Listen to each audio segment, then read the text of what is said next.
जेवढं काम मी माझे खासदार म्हणून 1 वर्षामध्ये केलं, विद्यमान परिस्थितीमध्ये ज्या पदावर असलेल्या व्यक्तींनी 25% देखील काम केलं नसेल असं काम मी 1 वर्षामध्ये माझे असून केलेलं आहे. मला फरक पडत नाही. सत्ता येते जाते. या मंडपामध्ये बसलेले आणि या स्टेजवर पण बसलेले किती लोकांनी मला मतदान टाकलं मला माहिती नाही. म्हणजे या स्टेजवर पण असे काही लोक आहेत ज्यांनी मला मतदान टाकलं नाही. या मंडपामध्ये पण असे काही लोक आहेत ज्यांनी मला मतदान टाकलं नाही. पण मतासाठी सुजय विखे कधीही लाचार होत नाही. आनंद कधी वाटतो माहितीये का?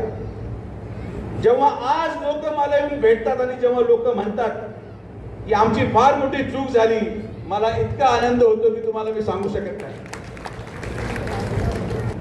की एका माजी खासदाराच्या कार्यक्रमाला देखील खुर्च्या पुरत नाहीत आणि आजी खासदाराच्या कार्यक्रमाला खुर्च्या रिकामी राहतात. हे कष्टाचं काम असतं. एकही केंद्रीय प्रकल्प मागच्या 1 वर्षामध्ये जिल्ह्यामध्ये आला.